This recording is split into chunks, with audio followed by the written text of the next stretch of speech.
Well, as you can see, the opponents of free speech are capable of making a lot of inarticulate noise. Free speech is the mechanism by which we keep our society functioning. Woo! And by doing this, you're imposing. Whoa, whoa, whoa, whoa, whoa! Wait, no, not cool, not cool.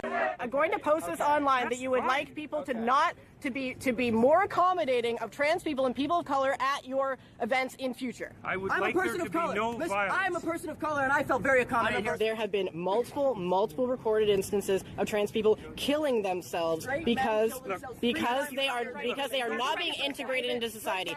If it wasn't for this law, and I asked you to refer to me with they, them pronouns, would you? Why do you have the authority to determine whether or not an individual is worthy of you using their pronouns? Like, if I asked you, would you please use they, them pronouns for me? What? It would depend on what I thought of your motivation. What hoops do you want us to jump through? Those are my pronouns.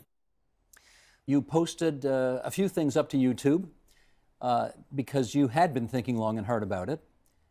1.5 million hits later, Jordan, 1.5 million hits later, this has become a huge issue.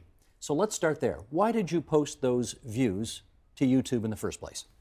Well, there's proximate and distal reasons. The proximate reasons was because I received some correspondence from clients of mine who had been, I would say, persecuted in a variety of ways by people who were politically correct, and they sent me some documentation about Bill C-16 and the associated policy statements on the Ontario Human Rights Commission, which I read and was not very happy about.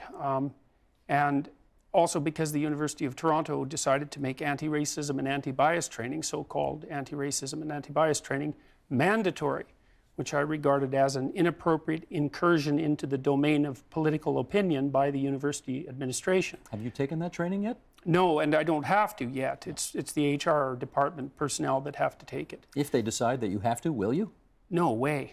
Not a chance. Okay. And what's the other, you referred to persecution that friends or clients of yours had experienced, such as? Yeah, well, there are lots of places now where the workplace has become, I would say, excessively politicized, and so people who have viewpoints, and this also includes, I would say, fairly radical leftist viewpoints, people don't feel comfortable at all in being able to use the language of their choice or to have even opinions about a variety of different things. And so, and I've had 3 clients who I would say have been, we'll say, harassed, I suppose is the right way of putting it. On social media or otherwise? No, at work, by people who don't like their political opinions, essentially. And the opinions were what? Well, I can't tell you too much about it, actually, because of issues, fundamentally issues of confidentiality. Essentially, I guess what I'm asking is to lay the case out. What is it you find offensive about this legislation? Well, fundamentally, there were 2 things that really bothered me, although there have been other things I've thought about since. One was that I was being asked, as everyone is, to use a certain set of words that I think are the constructions of people who have a political ideology that I don't believe in and that I also regard as dangerous. What are those words? Those are the made-up words that people now describe as gender neutral.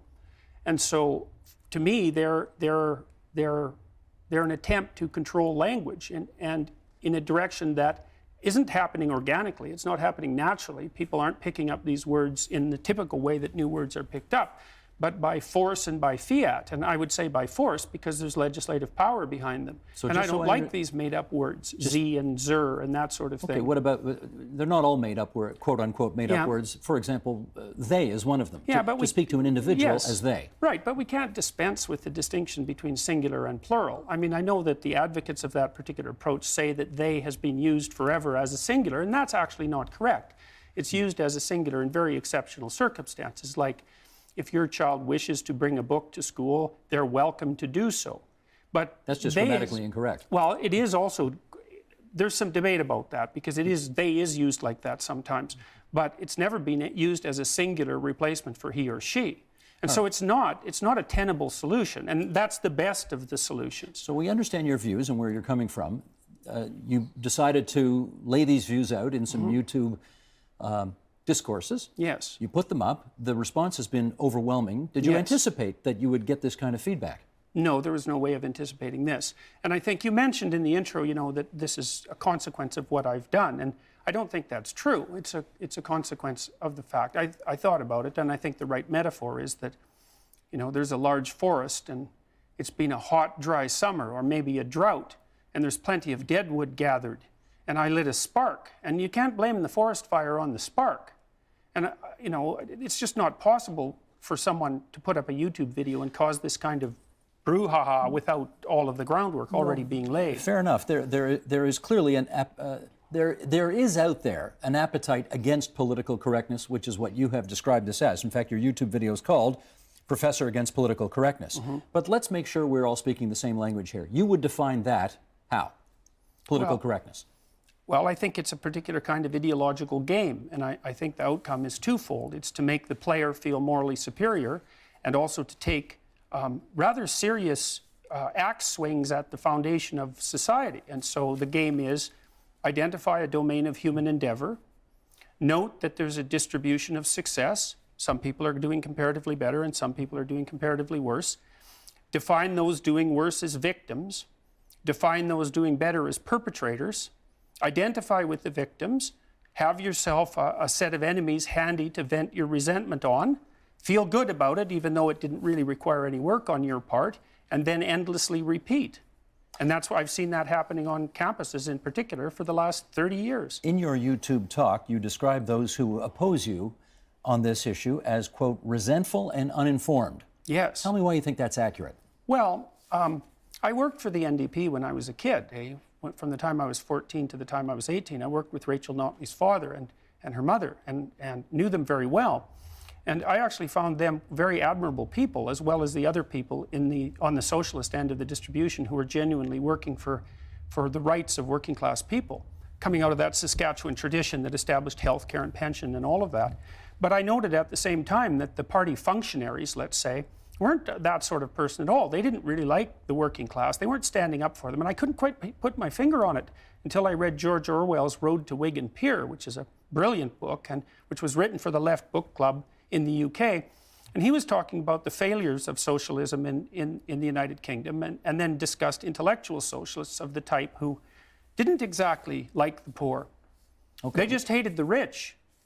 Resentful and uninformed, though. Yes, well, the resentful part is the willingness to pull down any structure that's hierarchical because of resentment about not being on the top. And uninformed is, well, it's the consistent attempt to force every political issue into into the domain encompassed and viewed through this single lens. Jordan, let's do one more question here, and then we'll get everybody else into the conversation. You know, of course, that since this story broke, you've been called a lot of things. Yeah. One of which is a transphobe. Yeah. Some people have accused you of using the free speech issue to mask what's really going on here, which is an attempt to deprive other people of what they believe are their legitimate rights. Well, and I want to give you the opportunity to speak to whether or not you are a transphobe. Well, I can tell you that I've received more letters from transsexual people supporting me than opposing me. And I never said anything really about transsexual people, about their existence, although that was the first thing that I was accused of doing. I didn't say that transsexual people didn't exist. I said that gender identity, gender expression, and biological sex do not vary independently, which they don't. And so this issue is in some sense only peripherally about transsexual issues. It's more centrally about gender issues. And then on top of that, and I think it's the biggest issue, is that it's a free speech issue. Okay, let us continue to explore all of those issues that you have just raised. And why don't we do this? Let's take a moment. We're going to explain a few basic things here.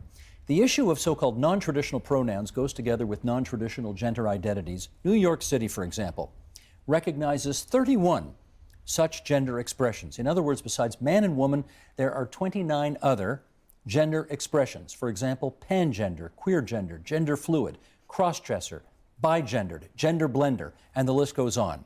Basically, it's not correct that there is such a thing as biological sex. And I'm a historian of medicine. I can unpack that for you at great length if you want, but in the interest of time, I won't. So that's a very popular misconception. So essentially, when in my transgender studies classes, what we're doing is looking at actual research and identifying ways that current social issues related to trans people or things that are associated with trans, such as free speech arguments and claims, how that connects to the way that people are thinking, the way that research has been framed, the histories. Give us some of the other pronouns that one would hear, typically. I don't focus on pronouns because pronouns are actually part of a cisnormative culture. So what we do is learn about... I'm going to stop you right there. Yes, I was just about to explain. Good. So we don't start from a cisnormative perspective because that can't actually go very far. What does cisnormative mean? So I'm going to start us there. Cisnormative is basically the very popular idea and assumption that most people probably have, and definitely that our structures convey,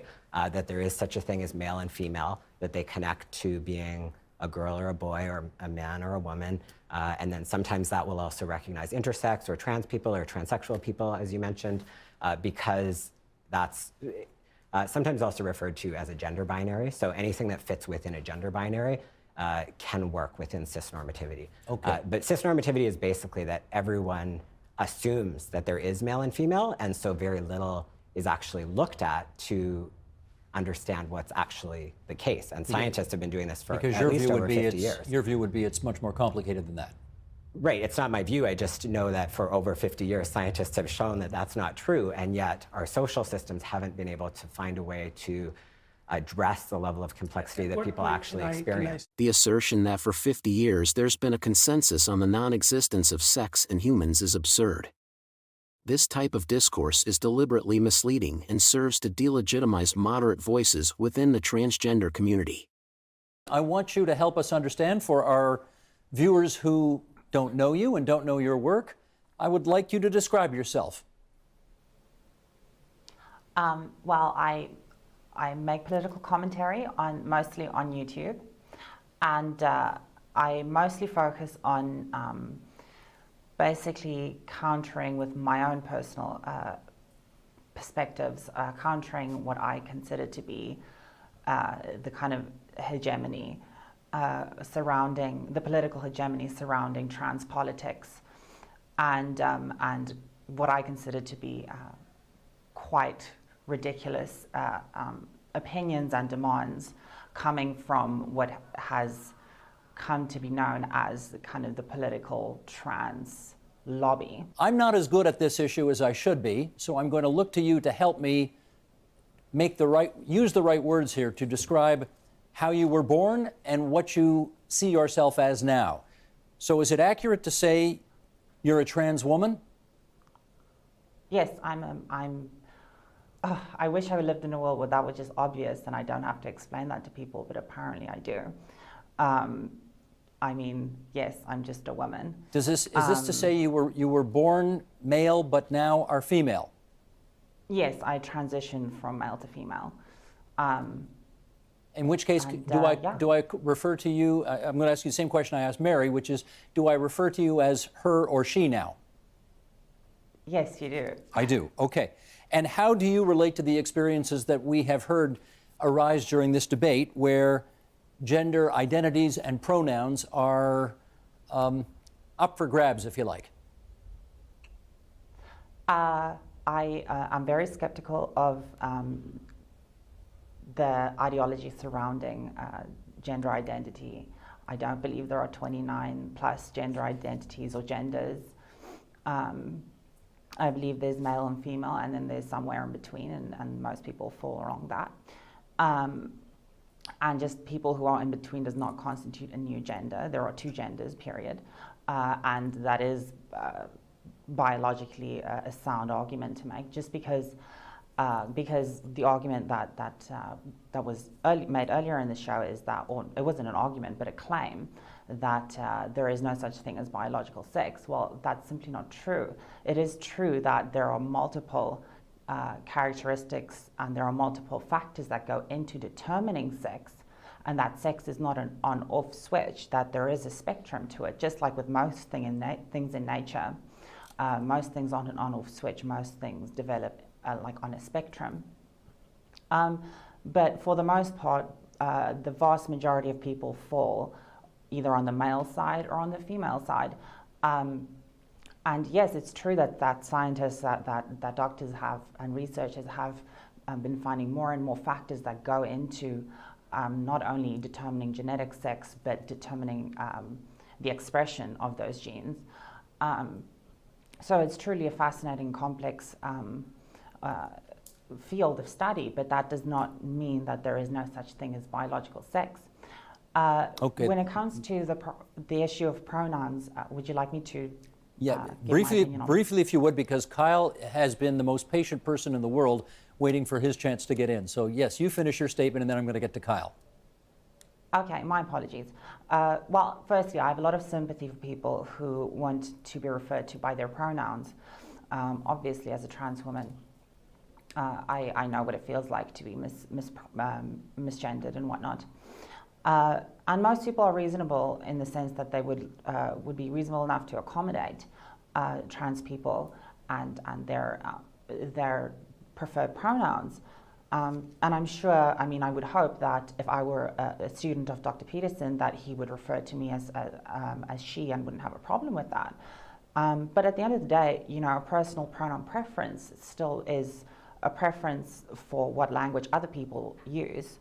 And at the end of the day, I don't have ultimate control over what Dr. Peterson, what the language he chooses to use, or anybody else for that matters. That's up to them. Okay, let me find out then. The problem arises. Let me find out. If she were a student of yours, what would you call her? She. You would. Okay.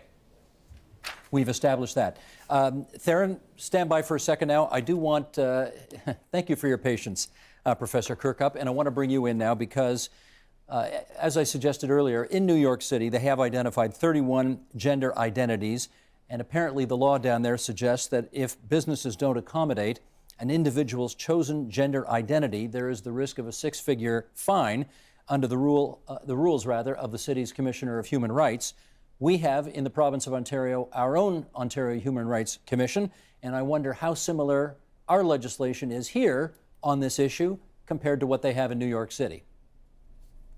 So where I would start the discussion is to actually point that, you know, even though we're talking about adding gender identity and gender expression to the Canadian Human Rights Act and provisions of the Criminal Code, this is a long-standing practice in Canadian human rights jurisprudence. You can go back into the late 1990s. And the cases that we're seeing in the tribunals are not the kind of extreme examples of a number of different kinds of gender pronouns. What we're seeing is really more basic human rights questions. So questions like, are you required to undergo surgery in order to have an identity document that properly captures who you are as a person? Discrimination in policing contexts, discrimination in the workplace. And so I think the pronoun issue is really a red herring. When you look through the jurisprudence dating back to the 1990s, we're seeing much more fundamental questions, really basic human rights questions that are coming before the tribunals. And having reviewed the case law,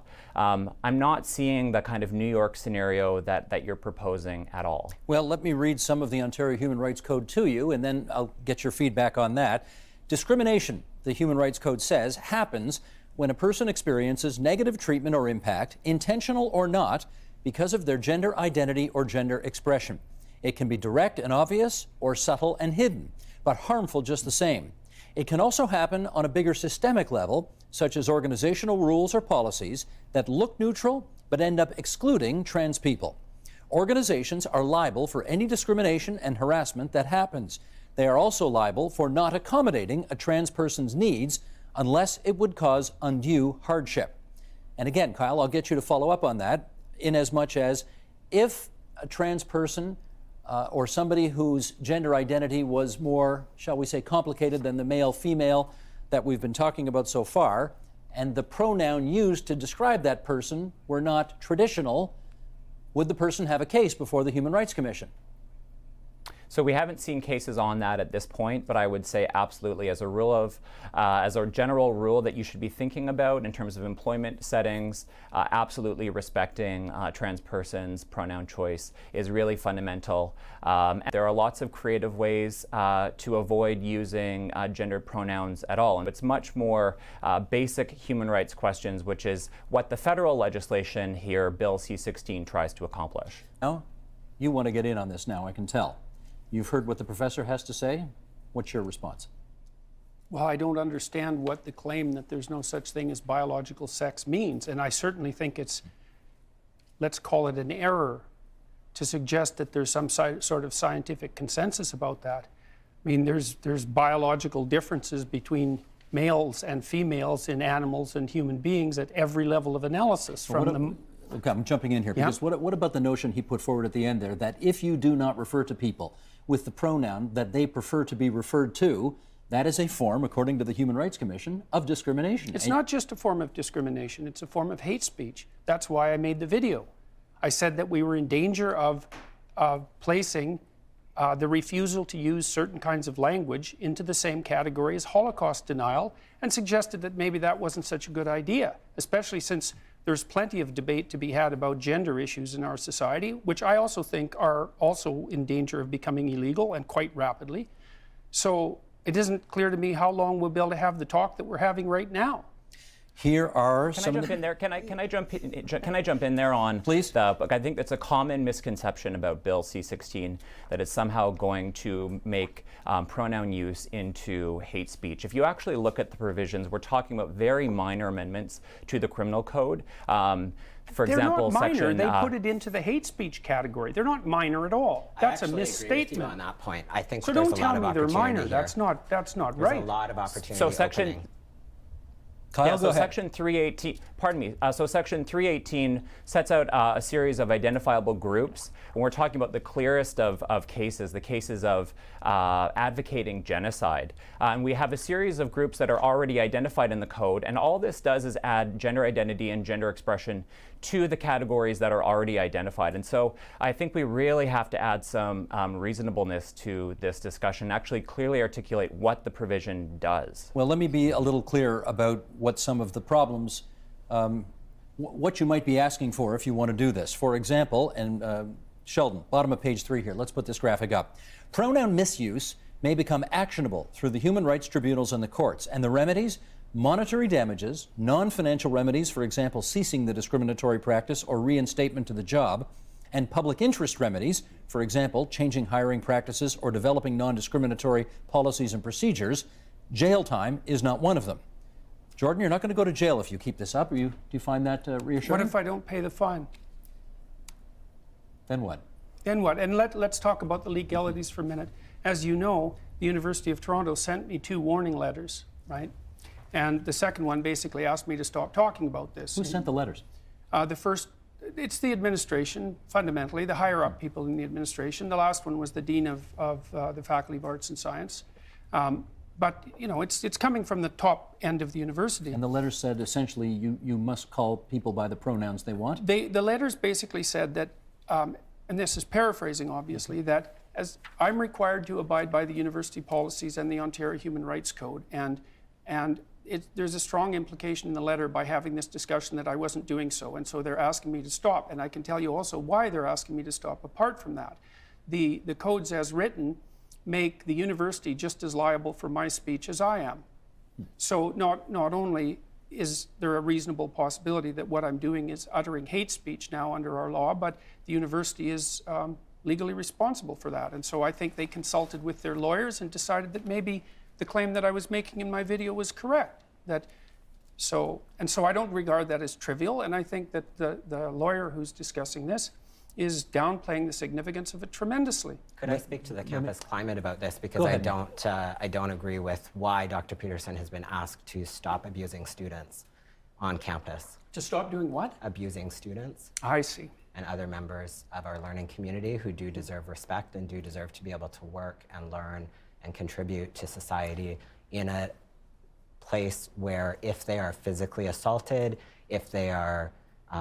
The assault so far came from the social justice warriors who were at this free speech rally, and almost 2 million people have watched those so far. This is not accurate. Well, you can look at the videos yourself. Because people have been making complaints about your behavior. Yes, I understand that. Yes, and so we're seeing a greater opportunity for social justice happening that many people won't understand. Nick, can I be clear on something? You've accused him of abusing students by not using the pronouns they want to be addressed by. That's how I see it, absolutely.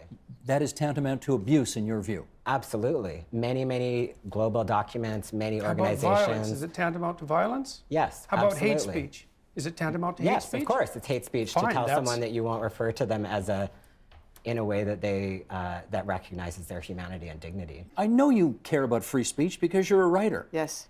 Does Jordan Peterson have a little place in your heart because he's arguing free speech here? I think the interesting thing about Jordan and how I feel about his video, and Jordan and I actually had an opportunity to talk at length before I wrote the Walrus article, and he sails really close to things that I think people can relate to.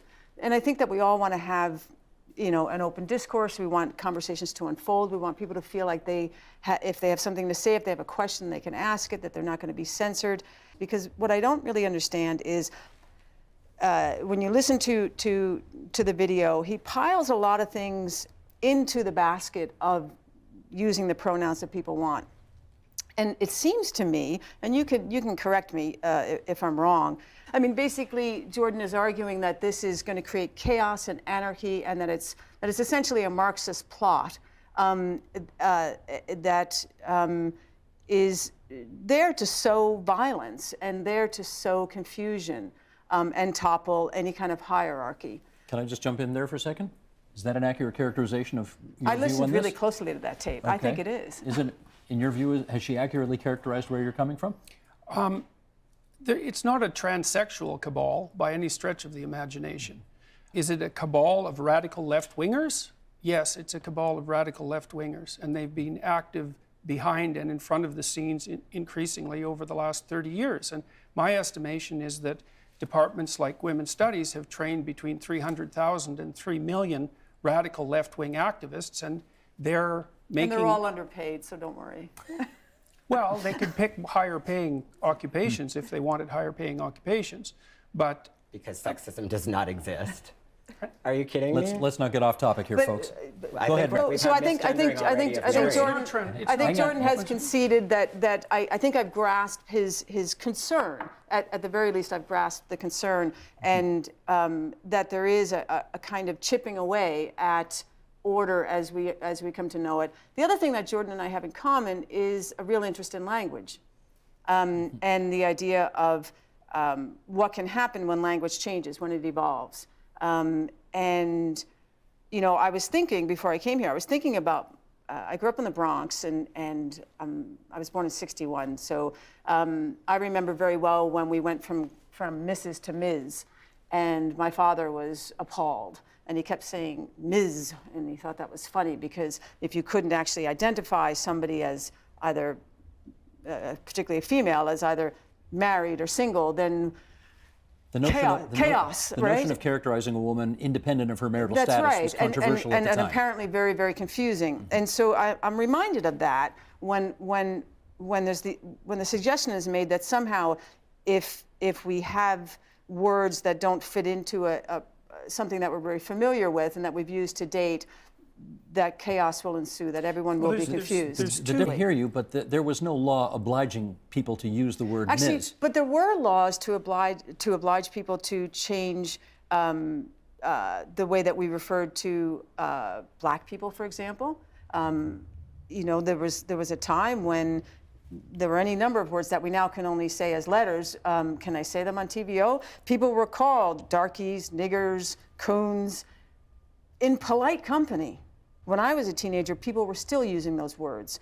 So this is a natural evolution in your view. And we don't need hate speech law to enforce it. But we obviously we do, because we can drive social change, and it doesn't all have to lead to chaos, is my point. And I think that, you know, we have seen the flip side of Jordan's argument, I think, has in fact, we do have a historical record of that. So when it was left to others to name people, we lost Indigenous names. My mother's from Ireland. She was from a generation that finally got to learn her own language again. She couldn't even speak Gaelic to her parents because they hadn't been allowed to speak it. So we've seen the effect when people can't use their own language, when they can't use their own names. Okay, let me get Jordan to respond to that. A natural evolution of things, Jordan.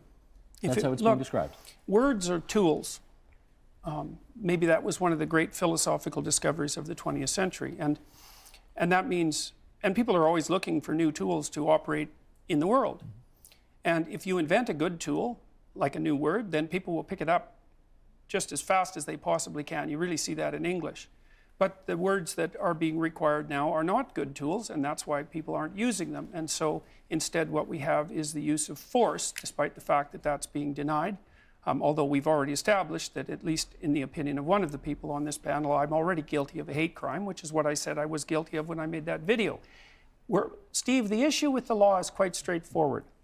The government is requiring us to use certain language. That's not the same as not using certain language. And it's a line, and this is the fundamental issue. This is maybe the fundamental issue.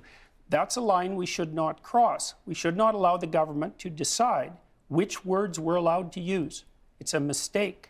And it's a mistake that strikes right at the heart of free speech. And the thing about free speech is that it's not the right to criticize your leaders, which is what people usually characterize it as. Is freedom of speech is freedom to engage in the processes that we use to formulate the problems in our society, to generate solutions to them and reach a consensus. It's actually a mechanism. It's not just another value.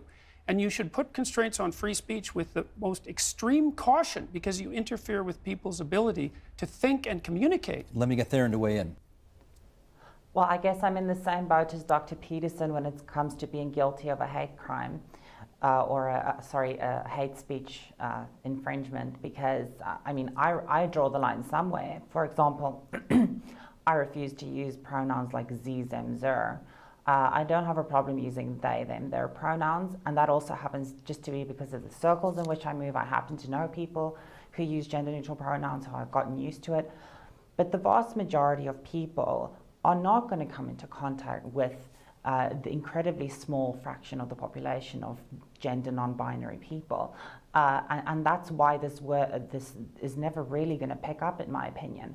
You know, when it comes to Mrs. and Ms., at least half of the population is female, so there was some interaction with the term Mrs. versus Ms. And there were some interactions so people could pick it up. There just aren't enough gender non-binary. I use that in quotation marks because I hate that term, because it's a political term, not a gender identity or a term of identification. It's just a political term. But regardless, I don't think it's going to pick up. There's just not enough of these people to interact with. The Twitter sphere has been buzzing with this conversation, and let's just pull one up here. This was tweeted to a number of people, including, as you can see in the middle, Jordan B. Peterson, who's on our program tonight. I so look forward to Bill C-16 putting your kind of silly trolling to an end, it says. There are people, Nicholas, let me follow up with you. Why, in your view, do you think the trans community needs this kind of legislative protection? That's basically the point that hasn't been raised yet, which is that people are actually suffering huge lack of access to resources that will allow people to survive. So people are being physically assaulted. People do not have counselors that they can go to, who are not going to, as Dr. Peterson has done on YouTube, recommend that they actually become more anxious and more upset about situations. People are being assaulted. I brought all sorts of really depressing stats that people who are leaning towards thinking that this is not that big of a deal, those people need to look at those stats. But many people... Give us one stat. Yeah, so 58% of students could not get academic transcripts with their correct name or pronoun. That causes a huge chain of events for students or anybody who's had any kind of academic training. As everyone recognizes, we need to be able to have references, we need to be able to have resumes, we need to be able to get jobs. So I want to be sure that I'm clearly understanding your point here, which is, and therefore they feel disrespected, and therefore this affects their life in a very real way? Is that right? The feeling of disrespect is not as important as the ways that people in authority are able to circumvent the possibilities for living. So it has more to do with not being able to find housing and therefore being homeless. It has more to do with not being able to get jobs because people are discriminated against. So we're not actually we shouldn't be talking about free speech. What we should be talking about are the social issues facing people who are being discriminated against and what that looks like on campus, which is that some professors refuse to offer basic dignity to students and colleagues. And that leads to people missing classes, it leads to people dropping out, it leads to a lack of positive opportunity for society to actually benefit from the contributions of many, many people. And I also don't teach that there's a huge divide between trans people and non-trans people, because I would say the number is 100% of people will benefit from more open discussion. And one of the problems is that it's being addressed in a black and white way. So it's too bad that we can't actually have an open conversation, because there's a huge wall of violence between us. Here is somebody who did not share your view on that, because we invited another guest to be on the program today, and this person initially said yes, and then sent a Facebook message to our producer, Wojtek Schemberg, saying, you know what, changed my mind. Giving Jordan Peterson this platform serves to legitimize his views, which are based in bigotry and misinformation.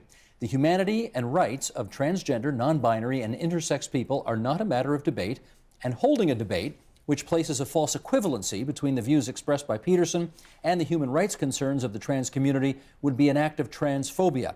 Therefore, none of us wish to participate in this. Okay. Thank you. Thank you for reading that. That's a very important perspective. That's why I read it. I wonder whether, Jordan, everybody's talking past each other here. You are trying to make a point about free speech. The other side. I think we're talking past each other. Well, but the others, you're trying to make a point about free speech. The other side is trying to make a point about the rights, the human rights of trans people. That's not the point that you're trying to make.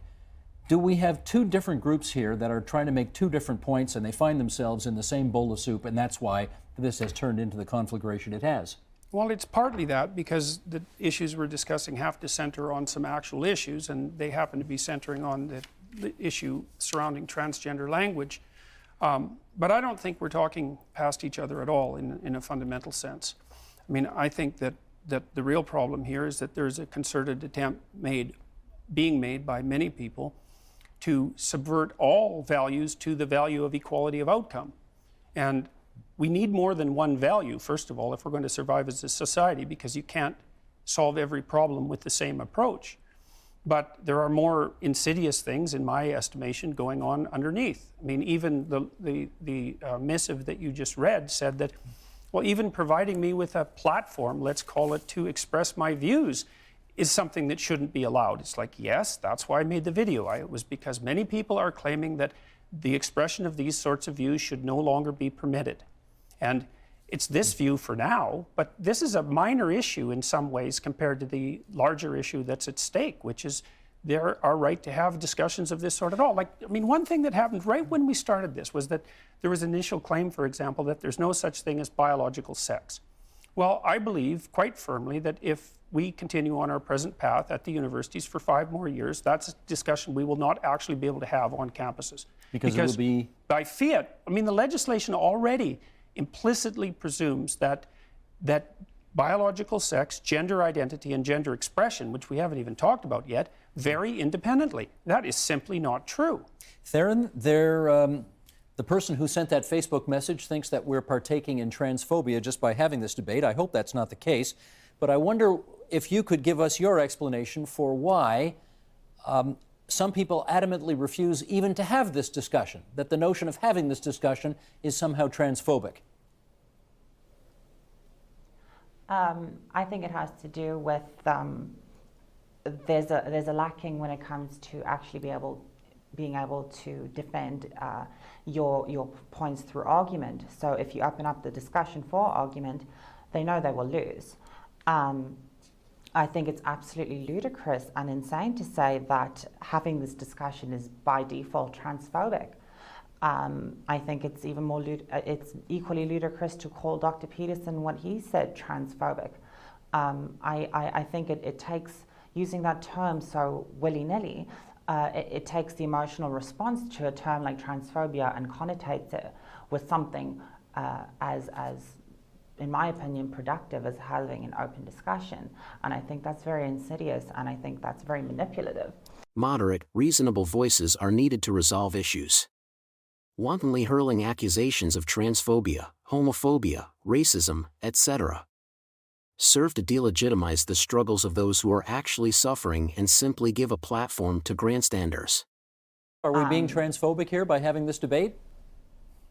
Well, I do worry about setting up a false equivalency in this conversation, and really even making the premise that trans lives are up for debate. And the reason that I agreed to be on the program is that I've been very troubled by the misinformation about what the law is actually going to do. And so I really grappled with whether or not I wanted to participate in this discussion. But I thought it was very important to really try to dial back the hateful rhetoric and actually do a very careful discussion about what the law is actually designed to achieve, and ultimately to promote a more equitable and just society. So we've talked about freedom of expression, to use the Canadian term, but we should also be talking about other values like equality and anti-racism, I think. I am curious, though, you've now participated in 90% of the program. Was it a good idea for you to come on? I think that it's an opportunity to try to work through some of the legal issues, the social and human rights and equality issues, and so I'm happy to be here, but I recognize that other people's experiences, they might find ultimately that participating in this program was a mistake. Mary, I don't see the connections that Jordan is making, and as a person who identifies as transgender, it's very, very confusing that this is somehow up for discussion. You saw the tape at the beginning of the program I mean, he tried to give a speech at a university campus and was really quite mercilessly shouted down. And that would be one of the places where Jordan and I would have some common ground, in that there has been a trend in some ways for people to allow no platforming, and this person's views are objectionable and we don't want them to come on the campus. What do you think of that? I think it's probably best not discussed in the context of someone's personal identity, right? So that's part of what I'm bothered by this discussion. So if you can't have a discussion about free speech on a university campus, then I guess you can't have one, because that's supposed to be where they happen, isn't it? I agree with you. I think that is a problem. What I'm trying to say is that, you know, those issues came up around issues of someone who was pro-Israel who wanted to come onto a campus. Those things are political. My identity, my personal identity, my gender identity is very separate from my political identity. And so it's very strange to have this to be where we're going to plant the flag and say, enough with this crazy political correctness. You don't get to choose your pronouns. I thought it seems trivial to me. I thought it was an axiom, say, of feminism, for example, that the personal was political. I mean, isn't that that's a famous phrase, the personal is political. Okay, the personal is political when someone is attacking you on a basis that is personal and that you can't change about yourself. That is political. And that's when people sometimes become politicized, is when they realize that no matter what they do in the world, there will be people who will continue to attack them on racist grounds, on gender and sexual violence grounds, and that's why people start to fight back, and that's why people object. And your attempts to regulate my language use, and I don't care about your language use. I care about the safety of the people who are being harmed. I know people who make your kinds of arguments are always concerned with other people's safety. I'm concerned with my own safety. Just so that people are aware, my physical, emotional life and livelihood is at risk from being here. And that's not true of everyone. In comparison to mine, say. I don't know about yours because yes, I don't live your life. You know perfectly well about mine. I do know that you have tenure and that that's one of the major ways that you're able to do this. But I just want people to be aware that trans and gender diverse communities, and especially people of color, are being targeted and threatened physically. So free speech is a great idea and equality is a great idea, but we actually can't have those conversations when people are not even able to be present. Jordan, let me read this tweet to you and I'll get you to respond to it because I think it's instructive of the conversation that just took place between the two of you. Can someone please explain to Jordan B. Peterson that there's a difference between freedom of speech and freedom from consequence? Do you agree there's a difference? Well, certainly there's a difference. And are you prepared to suffer the consequences that society may deem you need to suffer because of your views? Yes, I'm prepared to do that. What does that entail? Are you open to learning? Well, hang on. That's not the question. Hang on, that wasn't the question. It's That's true. Right. Well, so what am I willing to do? Well, I think that the Ontario Human Rights Tribunal is probably obligated by their own tangled web to bring me in front of it. If they find me, I won't pay it. If they put me in jail, I'll go on a hunger strike. I'm not doing this. And that's that. I'm not using the words that other people require me to use, especially if they're made up by radical left-wing ideologues. Now, if our society comes to some sort of consensus over the next while about how we'll solve the pronoun problem, let's call it, And that becomes part of popular parlance, and it seems to solve the problem properly without sacrificing the distinction between singular and plural, and without requiring me to memorize an impossible list of an indefinite number of pronouns. Then I would be willing to reconsider my position. But I'm also partly opposed to this because it's been made mandatory and has the whole weight of the law behind it. It's like, this is a very bad idea. I believe this is a very bad idea. And I believe that the reason this has caused so much noise, tremendous amount of noise, tremendous amount of attention on YouTube, is because there are things that are at stake in this discussion, despite its surface nature, that strike at the very heart of our civilization. That's what I believe. Do you have tenure? I do. And so they can't fire you for this? Well, it's not all that easy to figure out what people can and can't do. If I'm, certainly they could fire me if I was, let's say, if the hate speech allegation, so to speak, stuck. I mean, the university's been quite reasonable about this, especially compared to many universities. We're going to have a debate. I was just going to say, we got a minute left, and I do want to give it to Jordan, because the university has not said entirely, shut up, we don't want to hear this anymore. No, well, I went and talked to the dean on Friday, and I sat down with my family, and I thought, okay, what would be the best way for this to go for everyone? For me, and for my students, and for the university, and for society. I thought, okay, well, really, obviously there's an issue here, several of them, because otherwise all of this noise wouldn't have emerged. So we should actually have a debate about it. And that's happening? Yes, so I went and talked to the dean, David Cameron, who was a very reasonable person, and I said, look, well, I think the University of Toronto should take a leadership position on this, and there's issues to be discussed here. So who are you debating? Well, that remains to be seen. I haven't seen people flooding out of the woodwork to debate me. So it's been several years since Dr. Jordan Peterson's rise to prominence. He first caught the public's attention when he took a stand against government legislation mandating speech related to individuals' affirmed gender.